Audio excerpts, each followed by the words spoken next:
Hi, everyone. For those who don't know me, my name's Bianca Spears. I am a laughter leader, empowerment coach, and the creator of the Neuroplastic Way, which shakes things up. It's a science-backed method that incorporates neuroscience, psychology, coaching, and a whole lot of laughter and play for really, really profound results.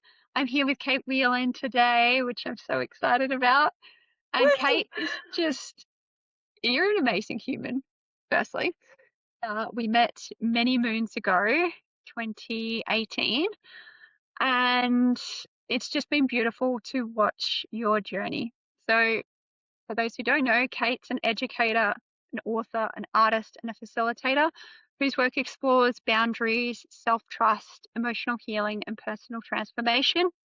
For more than 20 years, she's worked with children and teens and adults through education, music, creativity, communication, and well-being practices, and helps them to really reconnect to parts of themselves that they learned. We all learn this to suppress parts of ourselves in order to survive. Kate has a background in teaching, mindfulness, education, communication, leadership development, and trauma aware facilitation. She bridges expressive arts, emotional awareness, somatic insight, and honest conversation in a way that's both grounded and deeply transformative. And she's the creator of The Sacred No, which is a whole body of work centered around ending self-abandonment, rebuilding self-trust, and learning how to honor the inner voice before burnout, resentment, or collapse. Kate. Woohoo! Oh my gosh. Yeah, thank you so much for that introduction, and Oh, you're so welcome. it's great to be So here with you. we wanted to jump on today and really just chat a little bit about vulnerability, about self-trust, how they play into our lives and our work, and what we've personally gained and gleaned from moments of vulnerability, from stepping into more self-trust. So we've come prepared with a couple of questions each. Um, do you want to fire the first question, Kate, or should I? I would absolutely love to buy the first question. I've invited you to fire the first question, and I'm also like, oh, am I ready to answer the first question? But here we go. All right, everybody. Well, I've got a question here ready to go for Bianca. So, Bianca, I really am curious to know, what does the word vulnerability actually mean to you, and how does it link to self-trust? So it's a two-part question to kick us Yeah, off. double whammy. So vulnerability to me means honesty and openness. And the openness is to do with that I'm vulnerable kind of vibe, but it's opening, right? It's opening into possibility. It's opening into potential rejection, potential falling off the cliff, potential danger. And that can be the scary part of vulnerability, but it's also the beautiful part of vulnerability because we're opening into unknown. And when we can be really honest with ourselves and open with others, it's kind of like honest expression, I guess. And that's part of what connects us in vulnerability is that rawness, that authenticity, that truth to really be seen and witnessed as our authentic selves. Mhm. And that's what's simultaneously scary for some people and beautiful in any vulnerability that we hold. How does that link to self-trust? Well, to be honest with ourselves, we've got to trust what's there. We've got to listen in. We've got to tune in to, okay, what am I feeling? What am I thinking right now? Because if we don't tune in and trust that, then we can't express it.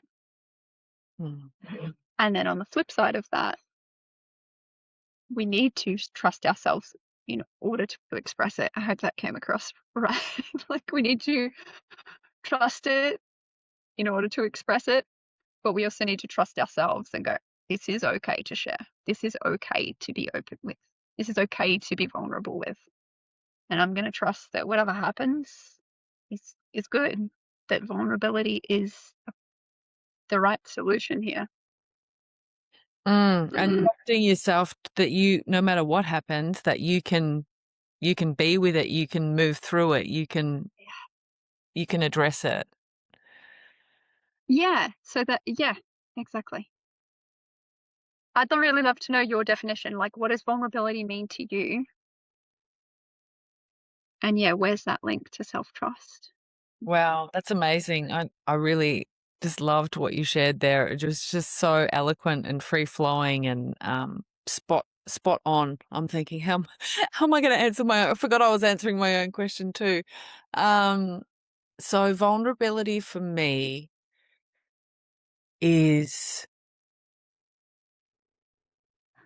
being willing to show all the parts of yourself, not just the shiny parts, not just the parts that are, not necessarily socially acceptable, where we have reactions to things and we have immaturity, we have insecurity, being willing to show all those parts of yourself rather than suppressing them. And I think in the sharing or showing of all of ourselves, it is really that it's so generous.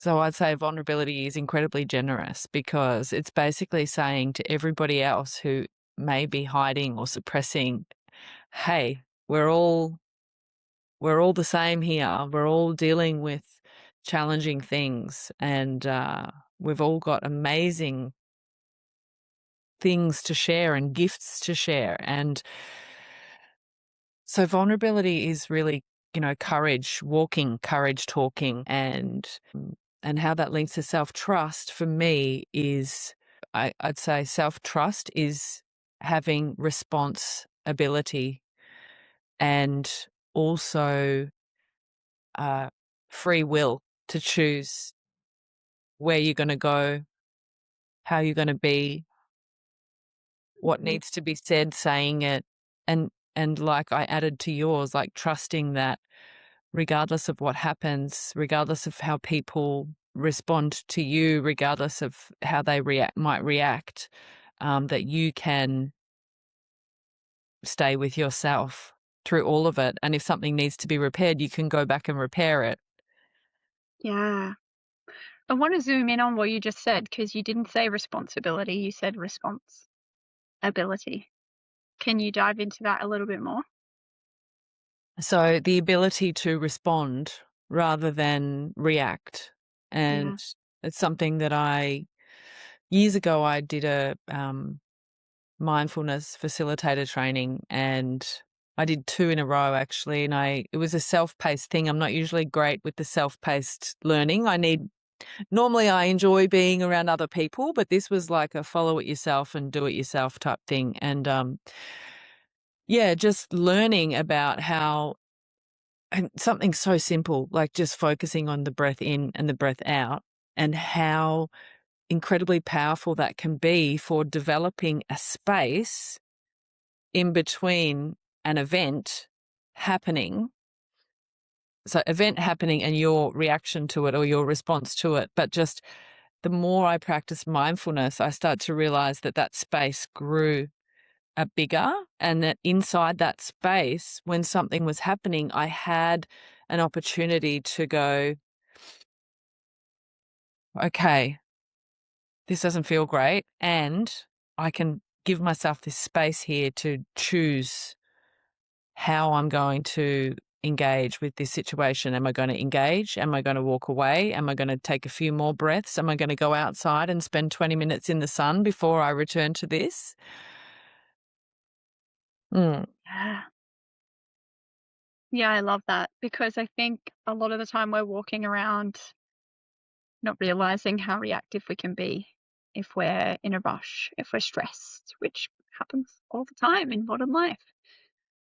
I think Mm, it happens, yeah, like, I think it happens even if we're not in a rush, like, I think that's how active the mind is, mm, and that's another thing about practicing mindfulness or whatever it is that has you in a state where you're in the observance of yourself, because the mind is doing so many things all the time, making meaning and coming to, conclusions and making assumptions and judgments. And one of the funniest things, I was thinking about it the other day, it's like, when people say, don't judge. And it's like, but it just is naturally happening all the time. a human.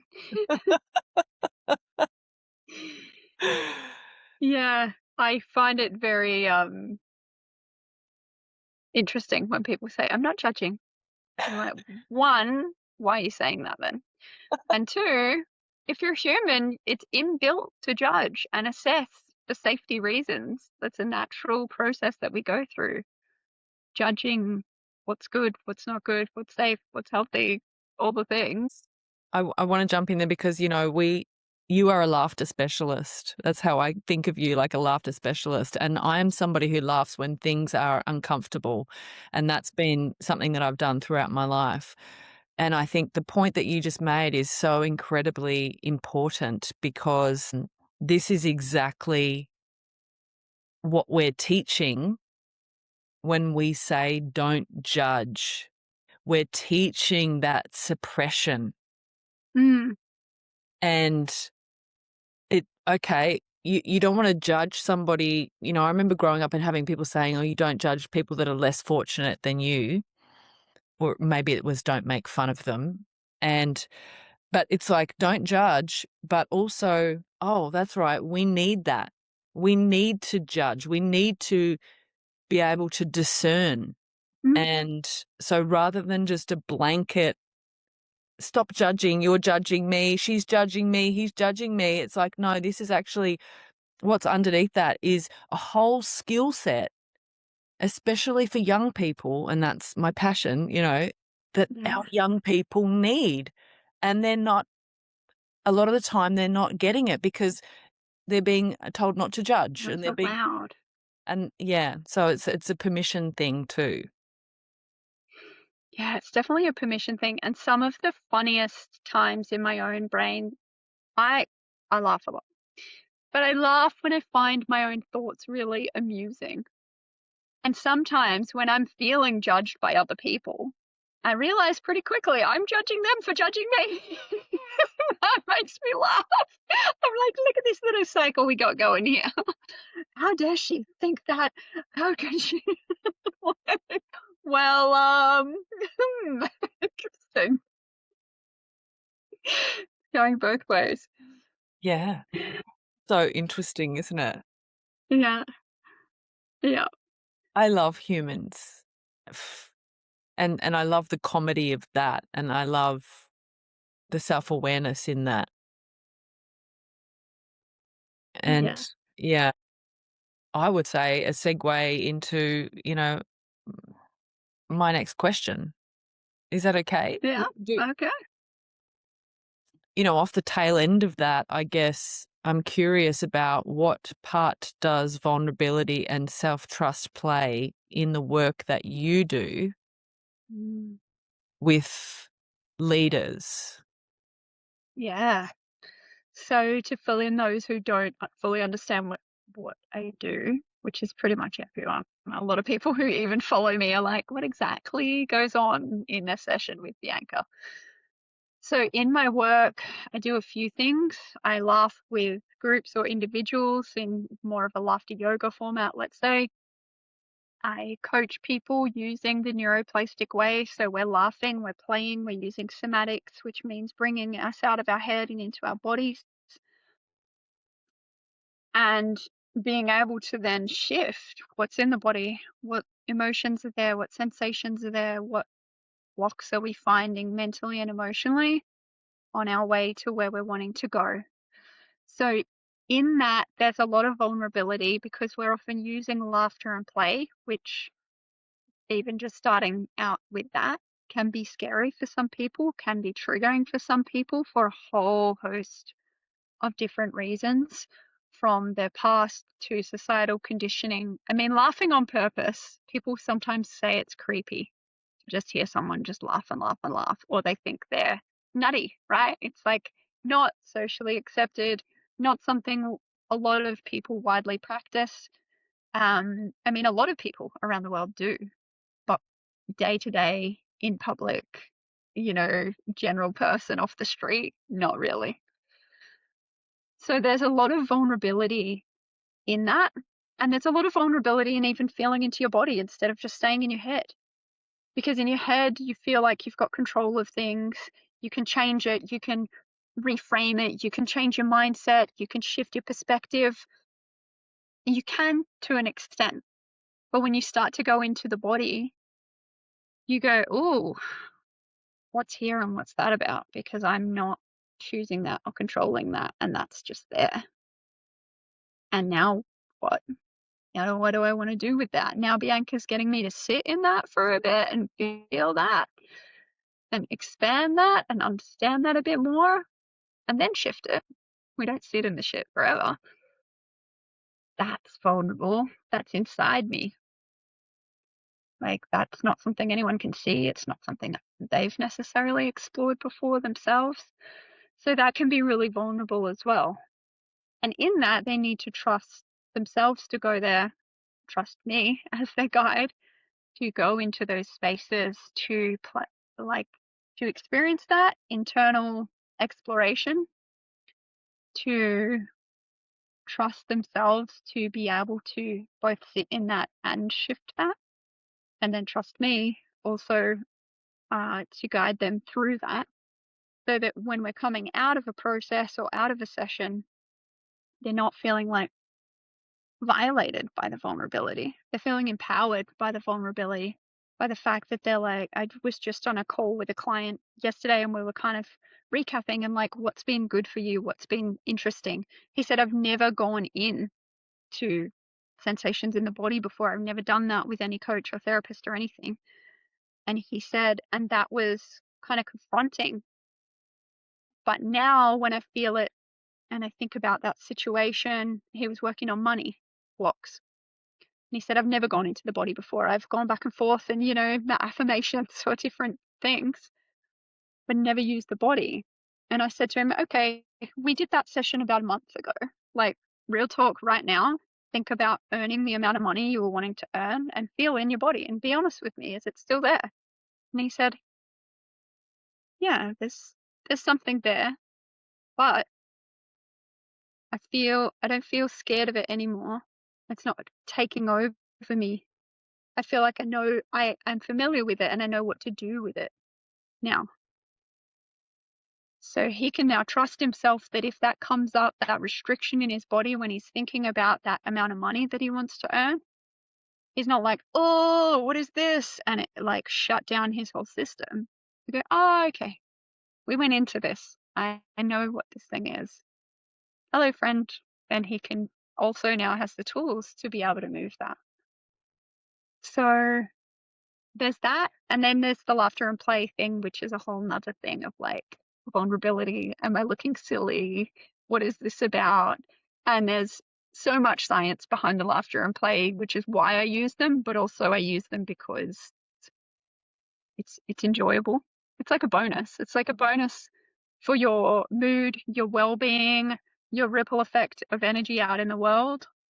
And then also we're like hacking the system with the science of like, how can we rewire our brains through play?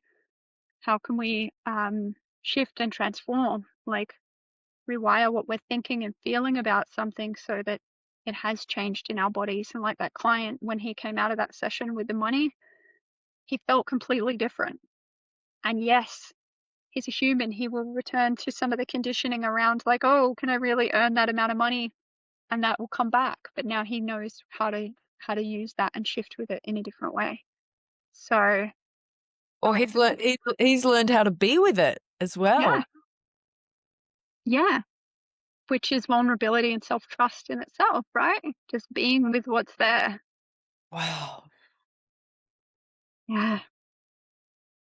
It's so amazing. I just hear the courage and the bravery and the work that you're doing to support other people into their own courage to look and feel within Mm, and to actually realize that there is something underneath what's going on in the mind, or that the current circumstances that they're living inside of don't have to be all there is. mm, absolutely. Yeah. That's what it's Wow. about. It's like, oh, hello, I see you now. So awareness creates choice, and our choices create our reality, right? So we can start with awareness, and then we get to choose what we want to do. That thing we've become aware of. My heart feels so expanded just listening to you speak about your work. And I was experiencing things in my body as you were sharing and just feeling deeply resonant, but also quite emotional, about the fact that there are people out there who potentially have never inquired within their own body, and just what a difference your work makes for other people. Yeah, it's huge, and we're not taught to, right?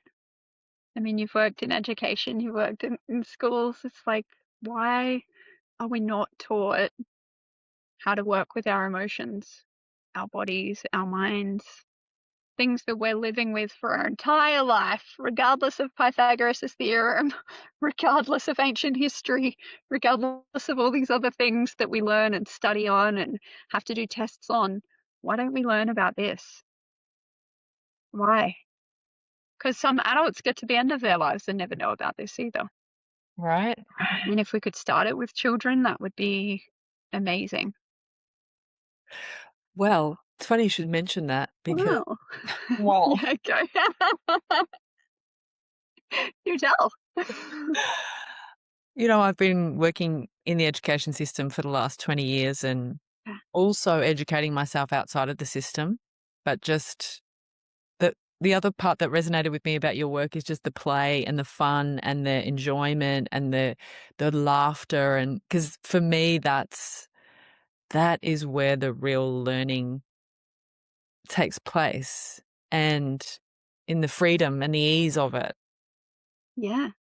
And it's also like it just shows that we can have the polarity, we can have the all of it, the wholeness. Yeah, of course, we're going to be confronted with challenging things. Yeah, that's not everything's going to feel great, and we can also choose. And I think, speaking of the education system, it's sort of like, yeah, why are we not choosing to create an environment in a classroom, for example, in a schoolyard, where joy and fun and play and exploration Mm, sits alongside, you know, the understanding of the emotions. And I don't want to say too much about it, but I've been working on something for about 15 years. And so I painted a well-being theory about mm-hmm. 15 years ago onto a canvas, and I am almost finished a book kind of talking about the theory. Yeah. I'm also having somebody turn my painting into an animation so that I can just do like a brief synopsis of this well-being theory. And I today was just planning a workshop which I want to run on the school holidays for 8 children and 1 parent. So I don't want the kids to come in by themselves. I want it to be intergenerational. But it's going to be a co-creation. It's going to be an exploration of emotions, um, relational capacity, the voice, boundaries, communication, fun, music, play, everything. Like, I'm so excited. And it's like, when you're saying, why don't we do this in schools? I have been diligently working on a number of things that have kind of sprouted from this foundational well-being theory that I painted all those years ago. And I think one of the things that you were saying about like delving into the inner world, what you realize, or what people can realize once they start moving through these different emotions and layers, is there is a whole infinite world inside of there. And one of the deepest kind of places that I came to, and I wanted to ask you about that. What are the how deep have you gone? Um, but one of the deepest places that I've come to is kind of this deep moment of realization that there, and I actually physically saw these golden threads kind of connecting every single one of us. Like, and realizing that I could connect in with you without even having, to jump on a call or speak to you or anything. Like, all I have to do is just sort of be with myself and go in. And so I think this is like they're deliberately not wanting people to have access to that kind of power and amazingness, that connection to self. And I think that's about to change. Yeah. I was getting goosebumps when I was asking why are we not learning this, because while I didn't know where you were up to with what you're working on, whether you're still working on that, we've talked about this so many times together off camera, where we're like, this needs to change, and you've told me about the painting and what you're creating, and we've played together in different ways in the past around that. So Mm. I'm so excited to know that you're yeah, bringing that into the world.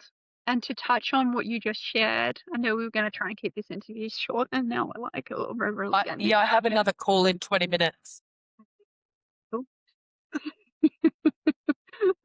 we, um, but that connectedness that you're talking about, and to speak to vulnerability and self-trust, where my personal development journey began was with intuitive work. And that looked like learning how to trust the signals, the sensations, the symbols, the whatever was coming to me, and trust myself to be vulnerable and voice that.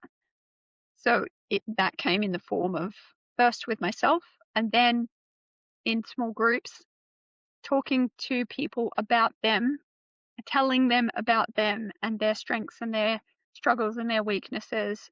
And to do that with strangers is incredibly vulnerable, because number one, you're accessing this information that you're like, your logical mind's like, but how could I know that?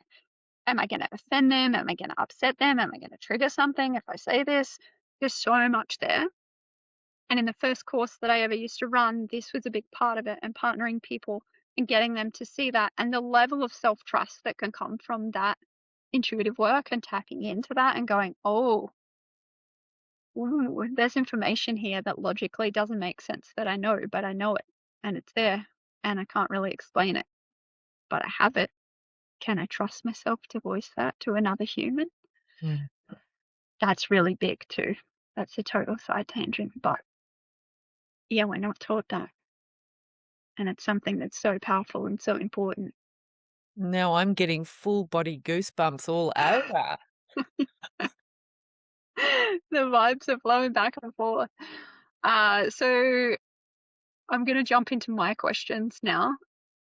What has been a vulnerable choice in your life that has paid off big time for you?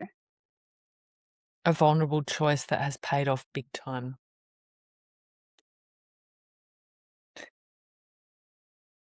Gosh. I should have come prepared. Fine. A It vulnerable sits choice. in the vulnerability. Be with the unknown. Okay, I'm gonna speak to something that happened at the Extreme Leadership weekend that Mm, Because you did both, didn't you? I just Yes, but you and I met at the level 1, which is the bridge experience, and I didn't do extreme leadership till 7 years later this year. Oh, cool. So Yeah. I get to share this story with you don't know it. Yeah, I'm so excited to hear it.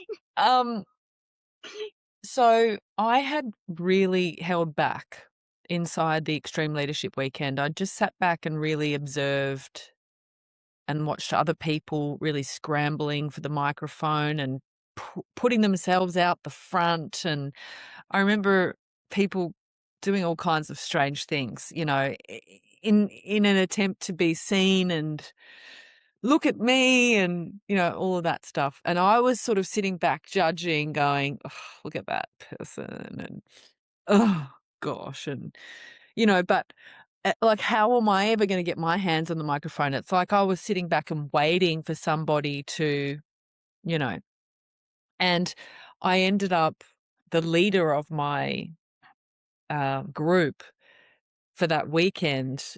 That's a whole other story. But I remember the last night, um, sitting in the hotel room with like all my friends, and I woke up right in bed at 4 a.m. and ran out to the lounge room and grabbed a piece of paper and a pen, and I started writing this slam dunk poem. And I was going to get up and I was going to rip shreds. Like I was just going to slam dunk all these losers for getting up and trying to, you know, punch their way into the spotlight. And I was scribbling it out, and it was gonna be really clever and, you know, comedy and rhyming, and it was gonna be so brilliant. And then about halfway through, it just dawned on me. I'm like, "Kate, what are you doing? This is not it."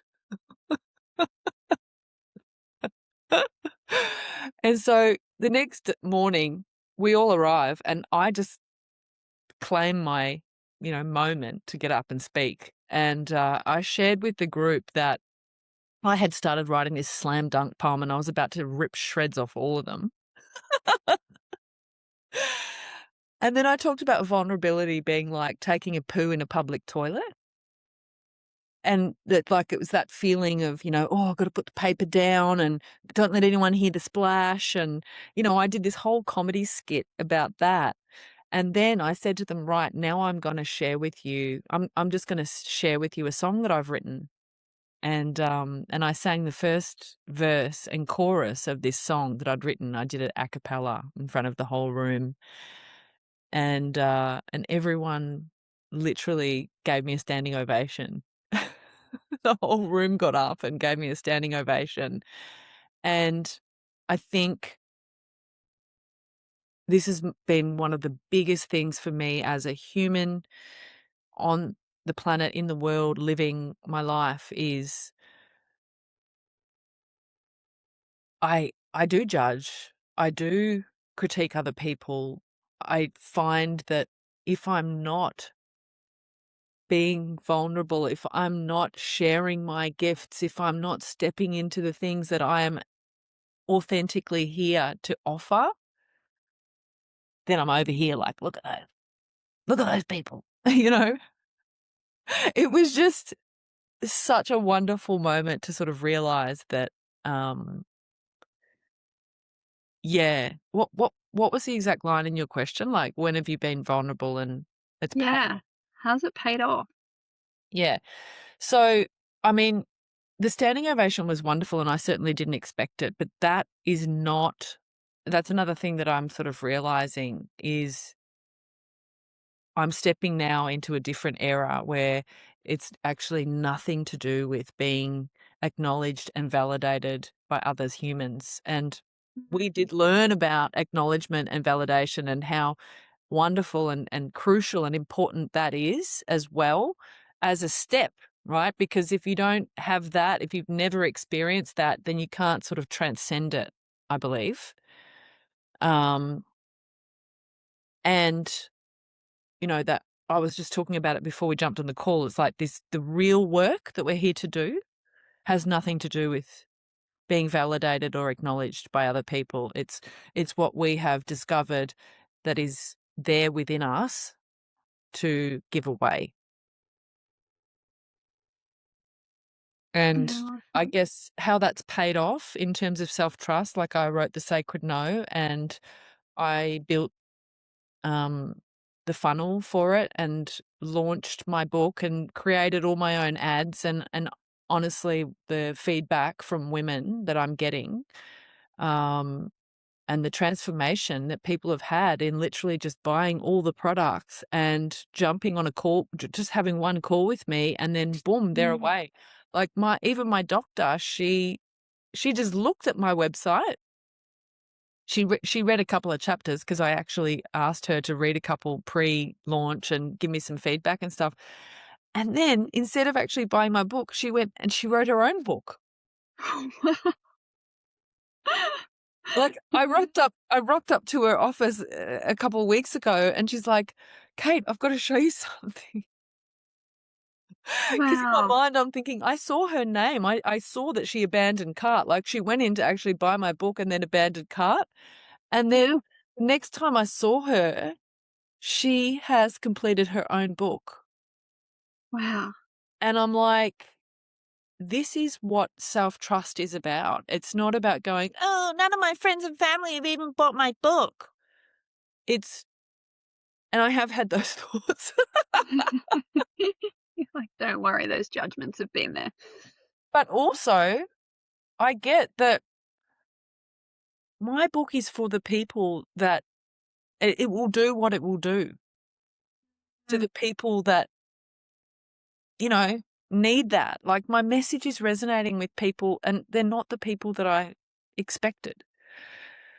yeah, And some of the stories that I've been privileged enough to hear, you know, it's wow, there's a lot of people out there dealing with a lot of stuff and yeah, yeah. that's the payoff. Sorry. I That's it. didn't ask you before and flip the question, but I really want to. And you've started to go into it so beautifully on your own. But like, what does vulnerability and trust, how do they play into the work that you're doing with people in the sacred no? Mm. So the vulnerability piece is um I think where I'm at with it right now in this moment is I know that I'm able to hold a space for people to step in and be vulnerable.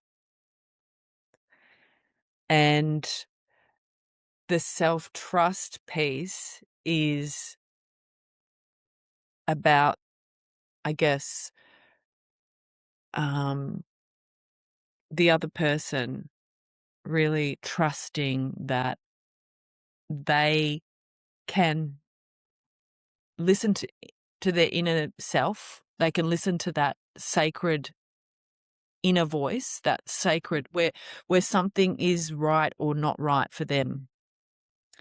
They can start to tune back into that and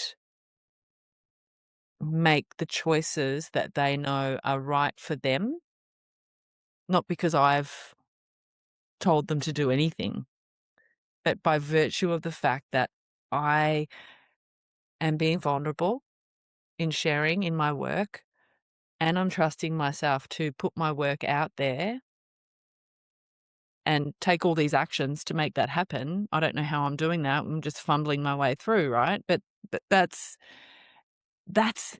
it. I'm taking the actions. I'm fumbling my way through and they say to themselves, "Whoa, like I've stepped into this woman's presence. I can be vulnerable here and I can trust myself to listen in and even if it means fumbling my way through, that's okay." Yeah. I love how you hold space for that though, that self-trust. Because there's been a couple of conversations that we've had, even today. We jumped on the call. My internet was slow because I was nearly finished uploading something. I was feeling like a zombie sitting, having sat in front of a computer for the last 2.5 hours. And you just said, like, what I'm cool with whatever. Like, what do you want to do? Like, we can reschedule, we can do it later, we can go ahead. And this is not the only conversation you've had with me where you're just like, it's fine. And I think that permission is just so, don't want to say needed, but refreshing and appreciated, to genuinely have you be like, it's all good. Like, it's fine. And you know what? What tends to happen to me in these situations where I'm like, oh, I need an extra whatever. Oh, we took 20 minutes today. It often works for the other person, but we feel like we're going to inconvenience. Like you needed to, you needed to take your dog out, right? So like having that space held, and I was thinking about you in the 20 minutes that we did take, and I was like, oh, how good is it to be around someone who's just like, what's, is there a sacred no? And you said this to me the other day about something separate. If it's a sacred no, you don't need to explain. Knows the full sentence. And that's so empowering for the people that you're working with. And here come the goosebumps again. Because we're, again, the conditioning around that is not, especially for females, is subservience, is submission, is caretaking, putting yourself last. And the work that you're doing is just so important, so needed, and just so insanely empowering for women and everyone that ripples out to anyone who picks up your book, who can just align with what's true for them. That's so super powerful. I know you have a call in like 8 minutes, so do you want to tell people a bit about where they can find you? I will tell people a bit about where they can find me. We will. Hard stop. I know. I've got so much more to say on just very, very quickly. Yeah. I just want to share that I was reflecting this morning on I went to a local cafe where I go. I've been every morning for like 10 months, and there's just some banter that goes on there, which I guess I've tolerated, stepped over, you know, because I love going there. Mm-hmm. Right? I love my coffee. I'm a very routine sort of habit person. And then something happened this morning and I just got really connected to, no, actually that's not okay for me.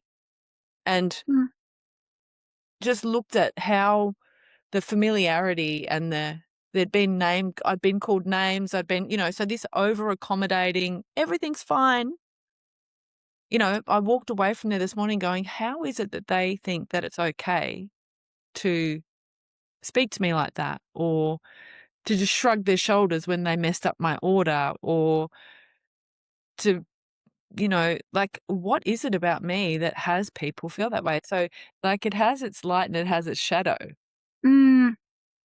But it also had me reflecting on like, why I was so upset by it this morning, and how, if I look back, there's been really a lot of that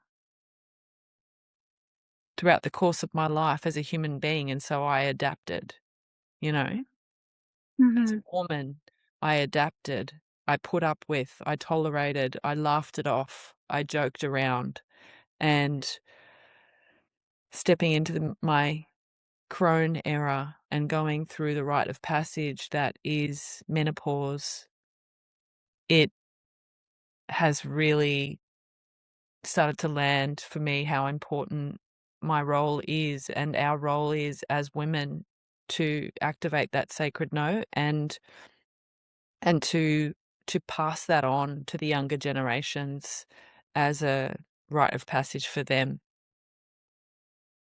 So, yeah, and I just also thought of how blessed I am to be surrounded by people like you. Like, I have literally isolated myself for the last 10 months as I'm moving through this work and choosing very carefully about who I spend my time with. So thank you so much for being who you are. Thank you. I'm so glad I met you. Yeah, I'm so glad I met you too. And I feel thank you like we met in that hug that we spoke about the other day. Yeah, We had we're a, forever in that hug. we're in that hug. But Yeah. yeah, but thank you for the work that you're doing and the courage that it takes to do that. I get it. And yeah.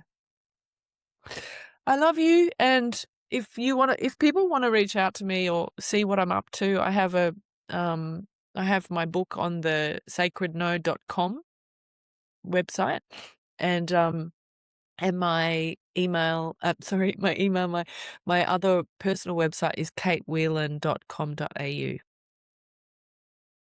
Beautiful. And we've got nice, easy URLs to remember. It's just our names. Mine's biancaspears.com. You can find me Instagram, Facebook, YouTube at bianca.spears. Yeah. We've still got like 2 minutes. I just really want to hear one more thing from you. Oh, yeah? I want to hear your answer in 2 minutes to the two questions that you posed to me. Oh, I didn't even get to the second question for you. What vulnerable choice has paid off big time for me? Moving into state years ago, 2013, to see what would happen in my relationship with my still partner now, was big. I was a gypsy. I was traveling. I was in my 20s. I moved around a lot, but I didn't, like, committing to one thing has been a thing for me, and just going, okay, I'm moving over there. I don't really know anyone else. I think I had 2 friends who lived in other areas of Sydney. Um, Huge payoff. We have a beautiful 7-year-old boy. We have, a house in the most amazing little slice of paradise in Sydney, where we have wallabies jumping through the yard and lyrebirds that are rare as hen's teeth and in the wild, literally just giving 0 Fs that we walk right past them in our yard when they're singing their heads off. And we just have such a beautiful, open relationship with good communication, endless support. So yeah, that choice to go, pack up my bags and go over there. I did not expect to live out my days in Sydney, and I mean, anything could happen from here. But yeah, that was a big vulnerable, like, saying yes to what I wanted and to seeing the potential in the relationship that was fledgling and blossoming, and going, yeah, let's see what this can be. Ah, that's wonderful. Thank you. I think that's a wonderful thing to leave everybody with. Yeah. Yeah. Beautiful. Well, thank you so much for having me. I Thank you for Let's leading chat again. this. I want to chat more. We haven't finished all our questions, but we'll meet again. We'll meet again. Yeah, we will. Bye, everyone. Thank you. Bye.